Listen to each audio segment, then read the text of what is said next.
నామానికి మహిమ కలుగునుగాక. హల్లెలూయా.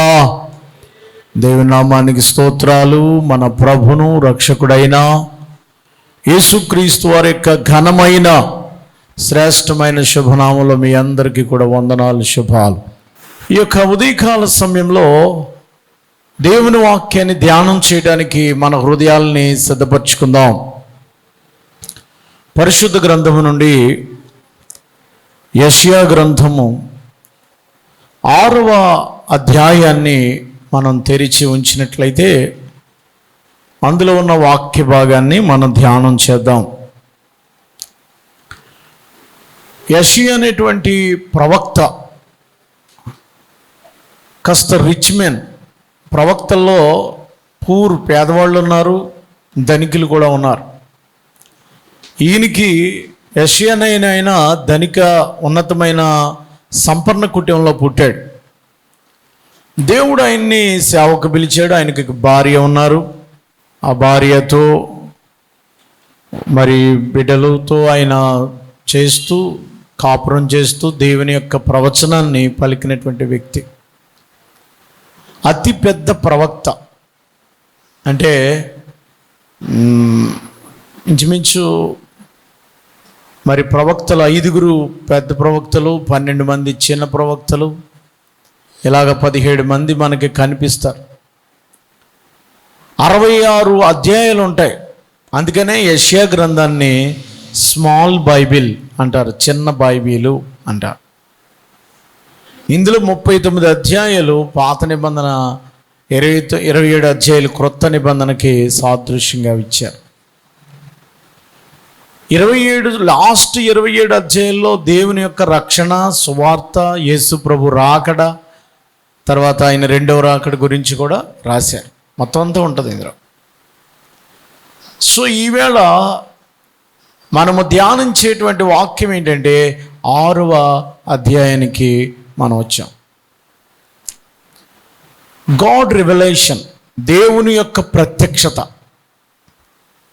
దేవుని యొక్క ప్రత్యక్షత చాలా రకరకాలుగా కనిపిస్తూ ఉంటుంది. యెషయా గారు, ఈ ప్రవక్త దేవుని ప్రత్యక్షత చూస్తున్నాడు. 1, 2, 3 వచనాల్లో ఐజయా వాట్ హీ సా, ఏం చూశాడు, వాట్ హ్యాపెన్, ఏం జరుగుతుందో ఏం చూసి అక్కడ ఏం జరుగుతుంది అనేది చూశాడు. 3వది ఆయన రెస్పాన్స్, హౌ టు రెస్పాండ్, ఎలా రెస్పాండ్ అయ్యాడు దానికి అనేది మన వర్తమానంలో ఉంటుంది. ఏం చూశాడు అని అంటే, యెషయా రాజైన ఉజ్జియా మృతి నొందిన సంవత్సరమున అత్యున్నతమైన సింహాసనమందు ప్రభు ఆసీనుడయుండగా నేను చూచితిని. ఆయన చొక్కా అంచులు దేవాలయమున నిండుకొనిను. ఈయన అత్యున్నతమైన సింహాసనం చూస్తున్నాడు. ప్రపంచంలో రాజులు ఎక్కడ కూర్చుంటారంటే థ్రోన్, సింహాసనం. ఎలాంటి సింహాసనము? రాజులు సింహాసనం మీద కూర్చుంటారు. ఏమండి, అందరికీ ఎత్తైన సింహాసనం ఉంటాయి. ఒక్కొక్క న్యాయాధిపతులకి, జడ్జెస్కి పెద్ద సింహాసనం ఉంటుంది అక్కడ దర్బార్ మీద కూర్చున్నప్పుడు. అలాగే మన రాష్ట్రపతి, ప్రెసిడెంట్ గారికి పెద్ద సీట్ ఉంటుంది ఎక్కడికి వెళ్ళినా. ఆల్ నేషన్స్ ప్రెసిడెంట్స్ కూడా సీట్లు పెద్ద వేస్తారు. ఈ అన్ని above all the thrones, the highest throne is our Lord. అత్యున్నతమైన సింహాసనం, అన్ని సింహాసనాల కంటే the most highest throne is our God. మన దేవునికి అత్యున్నతమైన సింహాసనం వేయబడిందంటే పరలోకంలో. ఆయన సింహాసనం మీద కూర్చోవడం చూశాడు. దేవుని అక్కడ పరలోకంలో, దేవలోకంలో యేసయ్య లేక మన పరమ తండ్రి ఎక్కడ కూర్చున్నారంటే సింహాసనం మీద. తండ్రి కుడి పార్శ్వం మీద కూర్చున్నాడు యేసు ప్రభు అని అంటాం కదా. He has a seat. Is not మల్ చైర్. రాజులు చైర్లో, కుర్చీలో కూర్చోరు. సింహాసనం మీద కూర్చుంటారు. మనకులాంటి సోఫా సెట్లలో కూర్చో. Is the Darbar. ఎవరు? అత్యున్నతమైన సింహాసనం, అందరికంటే ఉన్నతమైనటువంటి సింహాసనం మీద దేవుడు కూర్చోవటం చూశాడు. ఈయన దర్శనంలో చూస్తున్నాడు. అందుకనే ప్రభువు అని రాశారు. ఇంగ్లీష్ బైబిల్లో LORD అంటే లాంగ్ అక్షరాలు రాస్తే అది దేవుని యొక్క సావర్నిటీ అంటే సార్వభౌమాధికారాన్ని చూపిస్తుంది. దేవుని యొక్క గవర్నెన్సీ అంటే ఆయన అధికారాన్ని, ఆయన పవర్ చూపిస్తుంది. ప్రభు అని ఎక్కడొచ్చినా సరే LORD అని పెద్ద అక్షరాలు, 4 కూడా బిగ్ అక్షరాలతో లేదా క్యాపిటల్ లెటర్స్తో రాస్తే అది దేవుని యొక్క సావర్నిటీ గురించి చెప్తున్నారని అర్థం. దేవుని యొక్క ఆధిపత్యం, దేవుని యొక్క ఏమంటాం అది పరిపాలనలో ఆయనకున్నటువంటి పవర్ను గురించి తెలియచేస్తుంది. అందుకనే ఆయన ప్రభు సింహాసనాసనుడు ఎండుగా నేను చూచితిని, ఆయన చొక్కాయి అంచులు దేవాలయమున నిండుకొనెను. ఆయన చొక్కాయి అంచులు ఆకాశం నుండి దేవాలయంలోకి వచ్చాయట. ఆయన వేసుకున్న అంగీ యొక్క చొక్కాయి అంచులు. సో దేవుడు ప్రభావాన్ని గురించి ఆయన చూస్తున్నాడు. దేవుని యొక్క పవర్ గురించి, దేవుడు ఎలాంటి వాడు ఆయన చూస్తున్నాడు. అందుకనే ఆయన గురించి ఒక మాట రాశారు 3వ వచనంలో కూడా, వారు సైన్యములకు అధిపతి యెహోవా అని రాశారు. తర్వాత 5వ వచనం, రాజును సైన్యములకు అధిపతి యెహోవాను. రాజు యెహోవా, యెహోవా యాహువే, ఇద్దరిని చూశాను అంటున్నాడు ఆయన. రాజుగా చూశాను. యెహోవా అనేది యాహువే అంటే దేవుని యొక్క గుణ లక్షణాలను చెప్పుద్ది. ప్రభువు అంటే దేవుని యొక్క ఆధిపత్యం. ఎవరినంటాం? ప్రభులు వారు. లార్డ్ అంటే ఏలుతున్న ప్రభులు వారికి అంటాం. మౌంట్ లార్డ్ అని ఇలా ప్రభులు వారు అని హిస్టరీలో చదువుతారు. ఎవరైనా హిస్టరీ చదువుకుంటే మౌంట్ లార్డ్ అనే ప్రభువులు అని పిలిచేవారు, పరిపాలకులు. సో కనుక ప్రభు అంటే ఆయన అధికారం చూపిస్తుంది, యెహోవా అంటే ఆయన గుణాతిశయాలను చూపిస్తుంది. బిట్వీన్ ద డిఫరెన్స్ వినండి. ఇప్పుడు లార్డ్ ప్రభు అనే దగ్గర హిబ్రూ భాషలో హిబ్రీలు వాళ్ళు ఏమని పిలిచేవారు తెలుసా?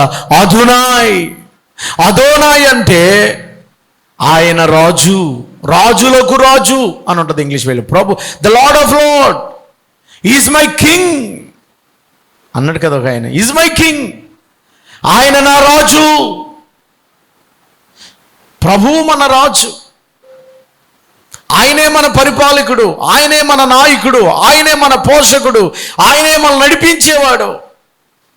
అదోనాయ్ అంటే రాజులకు రాజు అని అర్థం. కాబట్టి అదోనాయిని చూశాడు ఆయన. పాత నిబంధనలో అదోనాయ్ అని పిలిచేవారు. దేవుడికి ఒక బిరుదు అదోనాయ్, ఆయన రాజు అని తెలియజేస్తుంది, ఆయన పవర్. కాబట్టి ఈ యెషయా గారు సింహాసనం మీద ఎవరిని చూస్తున్నాడు చెప్తున్నాను. పెద్ద త్రోన్ ఉంది, ఆ సింహాసనం ఉంది, ఆ సింహాసనం మీద అదోనాయ్ కూర్చున్నాడు, రాజు కూర్చున్నాడు. ఎందుకు ఈ సీన్ చూశాడంటే, మొదటి వచనంలో రాజైన ఉజ్జియా మరణించిన తర్వాత 52 సంవత్సరాలు పరిపాలించాడు ఉజ్జియా, 52 years. 16వ సంవత్సరంలో రాజు అయిపోయాడు. 52 సంవత్సరాలు పరిపాలన చేశాడండి, 52 years. అటువంటి రాజు లేడు. ఆయన గొప్ప రాజు అదోనాయ్. ఆయన రాజు చనిపోయాడు, ఈయన ఖాళీ అయిపోయింది సింహాసనం. గ్రేట్ లార్డ్ ఉజ్జియా 52 సంవత్సరాలు యుద్ధాలు చేశాడు, అశ్షూరుల్ని ఓడించాడు, దేశాన్ని ఎస్టాబ్లిష్ చేశాడు, దేశం పేరు ఉన్నతమైనలోకి తీసుకొచ్చాడు ఉజ్జియా అనేటువంటి రాజు. దినవృత్తాంతాల గ్రంథం 26వ అధ్యాయంలో ఉంటుంది, 2 దినవృత్తాంతాల గ్రంథంలో. అయితే ఉజ్జియా ఆల్ ఆఫ్ సడన్గా మరణించాడు. ఎందుకనంటే ఆయన చిన్న పొరపాటు చేశాడు దేవుని సన్నిధికి ఎక్కడం వల్ల. ఇప్పుడు ఉజ్జియా రాజులు అంటే వస్తాడా? ఎవరు వస్తారు? సింహాసనం ఖాళీ అయిందని ఆలోచనలో ఉంటుండగా భూమి మీద ఉన్న సింహాసనాలు ఖాళీ అయిపోతాయేమో కానీ పరలోక సింహాసనం ఉంది నీకు అని దేవుడు యెషయాకు చూపిస్తున్నాడు. ఆ సింహాసనం మీద ఒక రాజు కూర్చున్నాడు. ఆయనే యుగయుగాలకు తరతరాలకు రాజు అవుతాడైనా. అమ్మా, భూమి మీద రాజు లేకపోవచ్చు. రాజు లేకపోతే మనల్ని ఎవరు పరిపాలిస్తారు? మనకు ఎవరు తోడుగా ఉంటారు? మన పక్షంగా ఎవరు మనల్ని నడిపిస్తారు? ఇంత మంచి రాజు మళ్ళీ వస్తాడా? ఇశ్రాయేలుకి అంత పేరు వస్తుందనే డౌట్ వచ్చినప్పుడు దేవుడికి ఈ యెషయాకి ఒక సింహాసనం దేవుడు దర్శనం చూపిస్తున్నాడు. ఆ దర్శనంలో దేవుడే మన రాజు. ఈ రాజులు పోవచ్చు, ఉండొచ్చు, మనకు ఒక రాజు ఉన్నాడు. ఆయన సింహాసనము ఎవర్ లాస్టింగ్ థ్రోన్. అది తరతరాలు ఉండే సింహాసనం అని చూపించడానికి. తరతరాలు ఉండే సింహాసనం ఒకటి ఉంది. ఈ సింహాసనం కాదు, ఆయన నీకు రాజుగా ఉంటాడు. ఇశ్రాయేలుని లేకపోతే ప్రపంచాన్ని నడిపించడానికి ఆయన ఒక రాజు. సో గనుక ఆయన రాజును చూశాడు. దాంతోపాటు ఇంకొకరిని చూశాడు. ఎవరిని? చూడండి, 2వ వచనంలో ఉంది. ఎవరిని చూశాడండి? ఆయనకు పైగా శరాపులు నిలిచి ఉండే. శరాపులు అంటే మహాదూతలు, దేవదూతలు, ఏంజిల్స్, ఆర్కల్ మిఖాయల్, కెరూబులు అంటాడు. అది కూడా ఏంజిల్. శరాపులు, కెరూబులు అంటే ఒకటే అర్థం. ఫైర్ వన్ అని, కాల్చేవాడని అర్థం వస్తుంది అన్నమాట. మహాదూతలు దేవుని యొక్క సన్నిధిలో ఆయన ఒంటరిగా లేడు. కోటాని కోట్లు దూతలు అక్కడ ఉన్నాయి. కోటాని కోట్లు దేవుని సన్నిధిలో దూతలు ఉన్నాయి. మహాదూతలవి. సెరూపులు, కెరూబులు ఎన్నో ఆయన సింహాసనం మీద కూర్చుండగా ఎంతో మంది దేవదూతలు అక్కడ సెరూపులు నిలిచి ఉండేది. ఒక్కొక్కరికి 6 రెక్కలు ఉన్నాయి. 6 wings, 6 రెక్కలు ఉన్నాయి. ఆ రెక్కలతో వాళ్ళు ఏం చేస్తున్నారు తెలుసా? ఏం చేస్తున్నారమ్మా? ప్రతివాడు 2 రెక్కలతో తన ముఖాన్ని కప్పుకుంటున్నాడు. 2 రెక్కలతో కాళ్ళుని కదా కప్పుకుంటున్నాడు. 2 రెక్కలతో ఎగురుచు ముఖాన్ని కప్పుకున్నారు. ఎందుకు సార్ ముఖాన్ని కప్పుకుంటున్నారు వాళ్ళు? దేవుడు ముఖాన్ని కప్పుకున్న వాళ్ళు చూడండి, 3వ వచనంలో సైన్యములకు అధిపతి యెహోవా పరిశుద్ధుడు, పరిశుద్ధుడు, పరిశుద్ధుడు అని రాయబడి ఉంది. అక్కడ ఆయన దూతలను చూస్తున్నాడు, దేవుడిని చూస్తున్నాడు. అక్కడ సింహాసనం మీద దేవుడు, ఇమాజినేషన్, దేవుడు సింహాసనం మీద కూర్చున్నాడు. దూతలు బాగా ఉన్నాయి అక్కడ. అవి ఏం చేస్తున్నాయంటే ముఖాన్ని కప్పేసుకున్నాయి. ఎందుకని ముఖం కప్పుకున్నాయి? ఎందుకు ముఖం కప్పుకున్నాయి తెలుసా? దేవుని యొక్క మహాపరిశుద్ధతని వాళ్ళు చూడలేకపోతున్నారు. దేవుని పరిశుద్ధతను చూడలేక భయపడుతూ ఆయన సన్నిధిలో నిలబడలేక ముఖాన్ని కప్పుకుంటున్నారు. పాపము లేని దూతలు అవి. అమ్మా, ఏ దూతలయ్యి? పాపము చెయ్యలేని దూతలు అక్కడ ఉన్నాయి. దేవుని దగ్గర ఉన్నాయి పాపం లేని దూతలు. ఏ పాపం అంటే తెలియదు వాళ్ళకి. పరిశుద్ధమైన దూతలే దేవుని ముఖాన్ని చూడలేకపోతున్నాయి. పరిశుద్ధులైన దూతలే. మరి మానవులైన మనము ఆయన ముఖంకి ఎందుకు భయపడలేకపోతున్నాం? దేవుని ముఖాన్ని చూడడానికి దూతలే భయపడిపోయి ముఖం కప్పేసుకుని ప్రభువా నీ పరిశుద్ధతను చూడలేము. పరిశుద్ధమైన దూతలే, పరిశుద్ధ అతి పరిశుద్ధుడు, పరిశుద్ధుడైన అతి పరిశుద్ధుడైన దేవుని చూడలేకపోతున్నారే. మానవములైనటువంటి మనం ఆయన పరిశుద్ధత ఎదుట నిలబడగలమా? పాపులమైన మనం the most holy, the highest holy of God, the holy God, the holy Bible, holiness church, పరిశుద్ధ సంఘము. ఆయన పరిశుద్ధత, ఇలాంటి పరిశుద్ధ దేవుడు ఈ ప్రపంచంలో ఎవరూ లేరు.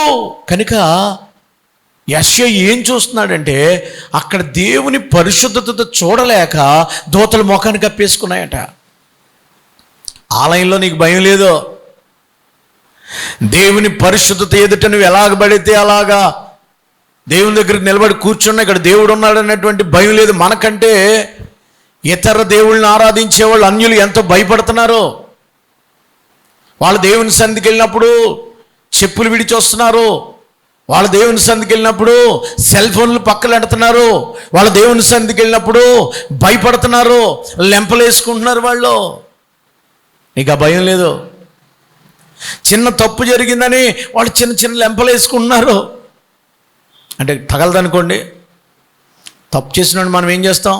చాస్ పెట్టి ఒక్కడు కాడతాం. అందుకని పెద్దగా కొట్టుకోకుండా చిన్న చిన్నగా కొట్టుకుంటారు వాళ్ళు. ఇదే తగులుతుంది అసలు? తగలదు. అంటే దేవుడి దగ్గరికి వెళ్ళేటప్పటికి నేను పాపిని గుర్తిస్తున్నారు వాళ్ళు. సో నేనేం చెప్తున్నానంటే, ఆయన సింహాసనం చూస్తున్నాడు. ఆయన ఫస్ట్ ఏం చూస్తున్నాడో చెప్తున్నాను. యెషయా ఏం చూస్తున్నాడంటే, దేవుని సింహాసనం చూశాడు, రాజుగా చూశాడు, యెహోవాగా చూశాడు. రెండవదిగా అదే సమయంలో ఇంకేం చూస్తున్నాడంటే, కెరూబుల్ని చూస్తున్నాడు, దూతల్ని. ఆ దూతలు ఏం చేస్తున్నాయంటే, ఇప్పుడు ఏం చేస్తున్నాయి చెప్తాను. ఆ దూతలు ముఖాన్ని కప్పుకుంటున్నాయంటే, అంటే దేవుణ్ణి చూడలేకపోతున్నాయి, దేవుని ఎదుట తలెత్తుకోలేకపోతున్నాయి, దేవుని ముఖ తేజస్సులో నిలవలేకపోతున్నాయి, దేవుని ఎదుట భయపడుతున్నాయి. ప్రభువా, మేము చూడలేము నిన్ను. ఏ నరుడు దేవుణ్ణి చూడలేడు, చూసే ఆయన్ని బ్రతకలేడని అంది బైబిల్లో. దూతలే చూడలేకపోతుంటే ఆలయంలో నువ్వు దేవుని సన్నిధిలో ఉండి దేవుడు ఇక్కడ ఉన్నాడనే ఆ ప్రజెన్స్, దేవుడు ఇక్కడ ఉన్నాడనే, దేవుని సన్నిధిలో దేవుడు ఇక్కడ ఉన్నాడనే ఆ సెన్స్ లేదు నీకు. మొట్టమొదటి నువ్వు మందిరానికి వచ్చినప్పుడు దేవుడు ఇక్కడ ఉన్నాడని భయముతో రావాలా. దూతలే భయపడుతున్నాయి, దూతలే వణుకుతున్నాయి, దూతలే గ్రంబిల్ వణికిపోతూ ఉన్నాయి, దేవుని ఎదుట వాయి గడగడలాడుతూ ఉన్నాయి. దేవుని సన్నిధి అంటే ఎంతమందికి భయం ఉంది? వాళ్ళు ఎంత క్రమంగా కూర్చుంటారో, ఎంత భక్తిగా చేస్తారో, ఎంత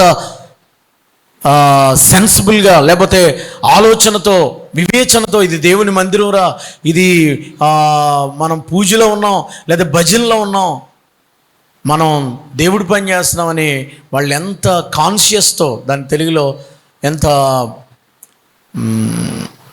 వివేచన కాదు, ఎంత ఉనికితో పనిచేస్తారు. కాన్షియస్తో అంటే దేవుని పని అనే ఆలోచనతో. కాన్షియస్సే స్పృహ. నేను దేవుని మందిరంలో ఉన్నాను, దేవుని ఆరాధించడానికి వచ్చాను అనేటువంటి స్పృహ నీకుందా? నీ ఇష్టం వచ్చినట్టు మాట్లాడుకుంటావు, నీ ఇష్టం వచ్చినట్టు. ఆయన ముఖం కప్పుకున్నాయి అవి. అసలు ఎందుకు మనకు ఆ భయం రావట్లేదంటే, ఆయన పరిశుద్ధతలో మనం లేమో, మనము దేవునికి దూరంగా ఉన్నాం, అందుకే మనకు ఆ భయం లేదు.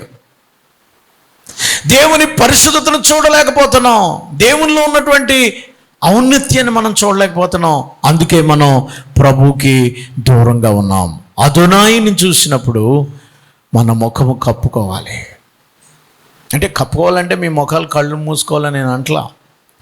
భయపడాలి. హ్యూమిలిటీ, దాని ఇంగ్లీష్లో హుమిలేషన్ అంటారు. మనం దేవుని ఎదుట వణుకుతూ భక్తితో శ్రద్ధతో ఆయన సన్నిధిలో గడపాలి.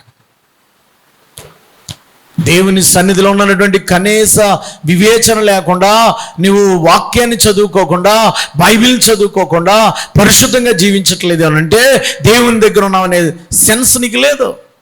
సెన్స్లెస్. ఎవరితో మాట్లాడుతున్నావో తెలుసా నీకు? చాలా జాగ్రత్తగా మాట్లాడు అని అంటాం కదా. ఎక్కడ కూర్చున్నావు చాలా జాగ్రత్తగా కూర్చో అని అంటాం కదా. ఎవరు ఎదురుగుండా నిలబడ్డావు? ఎరా పెద్దోడని మాస్టర్ అని భయం లేదంటరా, చేతులు కట్టకూడదంటరా, ఏయ్ పాస్టర్ గారికి వందనాలు చెప్పరా అని అనిపిస్తుంది. మనం చెప్తే కానీ అడిగి రాదు. ఏయ్ ఎవరు రాయినా భయం లేదా నీకు అంటే మనకేం లేదంటే దేవుడు అంటే భయం లేదు. దూతలో ఆ దేవుని యొక్క గొప్పతనాన్ని, ఆ దేవుని యొక్క ప్రభావాన్ని, ఆ ఇన్ఫ్లుయెన్స్ని చూశారు కనుక అవి భయపడుతున్నాయి, ముఖం కప్పుకుంటున్నాయి, కాళ్ళు కప్పుకుంటున్నాయి, దేవుని దగ్గర ఎగురుతా తిరుగుతూ ఉన్నాయి. ఇది ఆయన చూస్తున్నారు. అక్కడ ఏం జరుగుతుంది? What happen in the heaven, పరలోకంలో ఏం జరుగుతుందంటే 3వ వచనం, వారు సైన్యములకు అధిపతియగు యెహోవా పరిశుద్ధుడు పరిశుద్ధుడు పరిశుద్ధుడు సర్వలోకమైన మహిమతో నిండి ఉన్నదని గొప్ప స్వరముతో గాన ప్రతిగానములు చేయుచుండిరి. దూతలు ఏం చేస్తున్నాయంటే పరలోకంలో ఆరాధన చేస్తున్నాయి, గాన ప్రతిగానాలు. దేవుని యొక్క ఆరాధనలో దూతలు ఉన్నాయి. గొప్ప స్వరం పెట్టట ఏం చేస్తున్నాయంటే పరిశుద్ధుడు పరిశుద్ధుడు పరిశుద్ధుడు అని ఆరాధన చేస్తున్నాయి. ప్రియులారా, ఆరాధిస్తానేసయ్యా, మన పాటలో ఆరాధన చేసుకుందాం ఇప్పుడు అని ఆరాధిస్తానేసయ్యా అనే పాటను తప్ప ఇప్పుడు ఆరాధిస్తావో అర్థం అవట్లేదు నాకు కదా. ఆరాధించేద యేసు రాజా, ఇప్పుడు ఆరాధింతానని చెప్పడమే సరిపోతుంది, ఏమని ఆరాధింతామని ఆయన చూస్తున్నాడు. ఆరాధన అంటే ఏంటో తెలుసా? నేను ఎంతసేపు పాటలు రాసేవాళ్ళు ఏమి రాశారంటే ఆరాధిస్తానేసయ్యా, ఇంక ఇప్పుడు ఆరాధిస్తానేసి ఇప్పుడు ఆరాధిస్తామని ఆయన చూస్తున్నాడు. మనసారా ఆరాధిస్తానయ్యా, ఆరాధన ఆరాధన ఏంటి? ఏ ఆరాధన? బుర్రందా? ఆరాధన అంటే ఏంటంటే ఆయన గొప్పతనాన్ని గూర్చి చెప్పటమే ఆరాధన.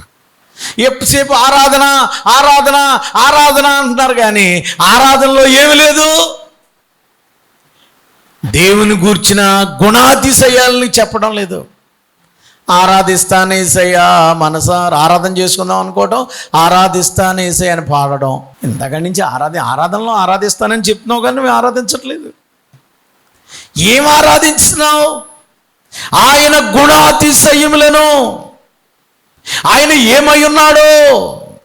అమ్మా, ఆరాధించేటప్పుడు ఆయన ఏమై ఉన్నాడో దాన్ని ఆరాధించండి. ఏమై ఉన్నాడు ఆయన? The first quality is holy, పరిశుద్ధుడు. Is a quality. ఆయన గుణం ఏంటంటే పరిశుద్ధుడు, పరిశుద్ధుడు, పరిశుద్ధుడని ఆరాధిస్తున్నారట. అది ఆరాధన. ఈనాడు ఆరాధనలో ఏమున్నాయి? డ్యాన్సులు ఉన్నాయి, మ్యూజిక్ కూడా లేదు అక్కడ. మ్యూజిక్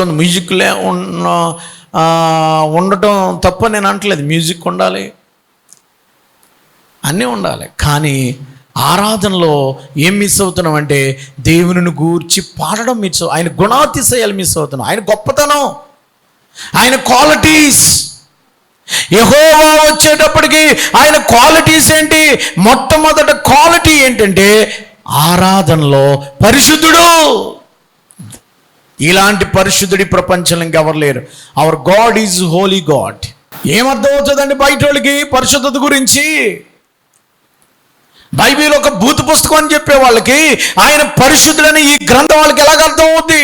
ఆయన ఆదికాండం నుంచి ప్రకటన గ్రంథం వరకు ఆయన రాసిందేంటి? పరిశుద్ధత గురించే కదా. తన బిడ్డలు పరిశుద్ధంగా ఉండాలని ఆయన పరిశుద్ధత గురించి రాశాడు. రెండవదిగా, మొదటి పాయింట్లో దేవుణ్ణి చూశాడు, స్వరూపుల్ని చూశాడు. రెండో పాయింట్లో ఏం జరుగుతుందంటే ఆరాధన జరుగుతుంది. ఏం ఆరాధన అంటే పరిశుద్ధుడు పరిశుద్ధుడు పరిశుద్ధుడు అని ఆరాధన చేస్తున్నారట. ప్రియులారా, మన దేవుడు పరిశుద్ధుడు. Hour God is Holi. ఆయన పరిశుద్ధతను గురించి ఆరాధించు. ప్రియులారా, దేవుని పరిశుద్ధత 11వ అధ్యాయం, లేవీకాండము 11వ అధ్యాయం 44వ వచనం, మొదటి పేతురు పత్రిక 1వ అధ్యాయము 18వ వచనం చదువుతారా? నేను మీ దేవుడని యెహోవాను, నేను పరిశుద్ధుడు కనుక. ఆయన పరిశుద్ధుడు ఇస్ ద క్వాలిటీ. ఆయనలో ఉన్న, యేసయ్యలో లేకపోతే ఉన్నటువంటి ప్రధానమైనది ఏంటంటే ఆయన పరిశుద్ధుడు. మన యెహోవా యాహువేలో ఉన్నటువంటి ఆ యెహోవా తండ్రి దేవునిలో ఉన్నటువంటి మొట్టమొదటి గుణం ఏంటంటే ఆయన పరిశుద్ధుడు. తర్వాత కృప, తర్వాత గ్రేస్, తర్వాత కరుణామయుడు, తర్వాత కనికర సంపన్నుడు, తర్వాత స్వస్థపరిచేవాడు. ఇవన్నీ ఉన్నాయి, నేను కాదంట్లా. కానీ మొట్టమొదటి ఇచ్చేది ఏంటంటే మన దేవుడికి పరిశుద్ధతయే.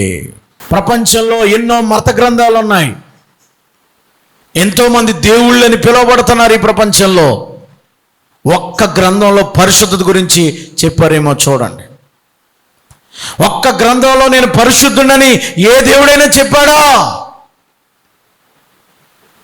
చూపించండి. ఒక్క గ్రంథానికి పరిశుద్ధ గ్రంథం అని పేరుందా? లేదు. ఎందుకంటే ఆ గ్రంథాలలో పరిశుద్ధత లేదు.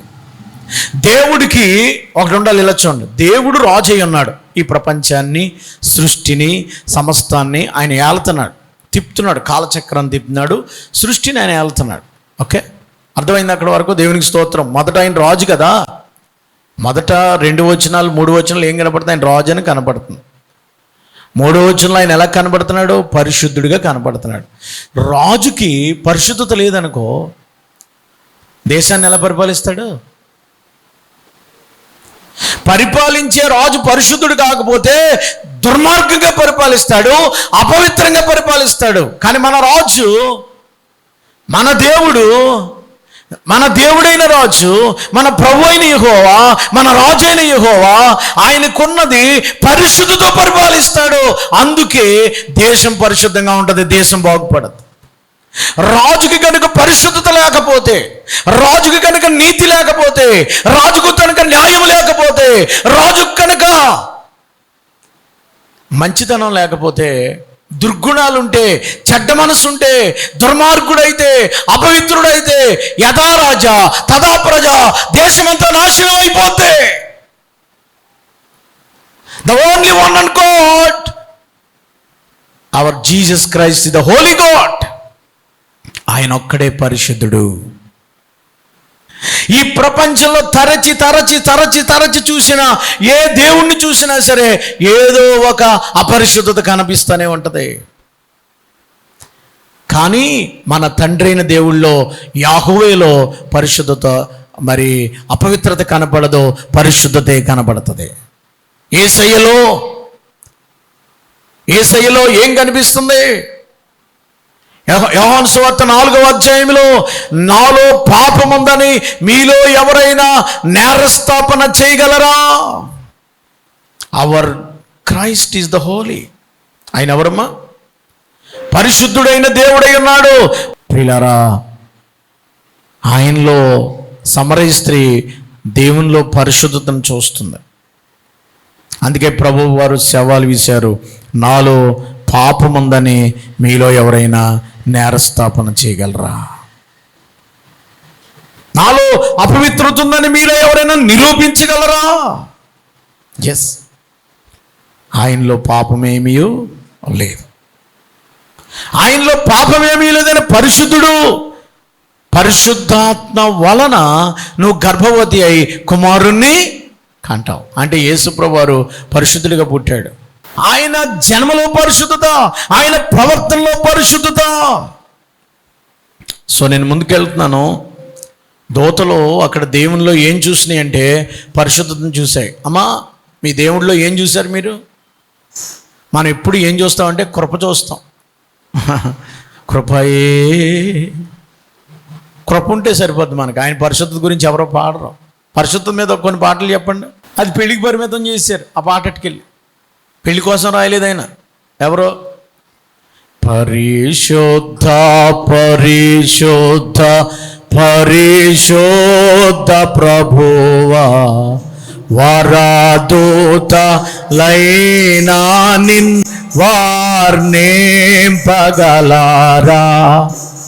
వరదూత లైనా నిన్, వరదూత లైనా నిన్, వరదూత లైనా నిన్ వార్నింపగలరా?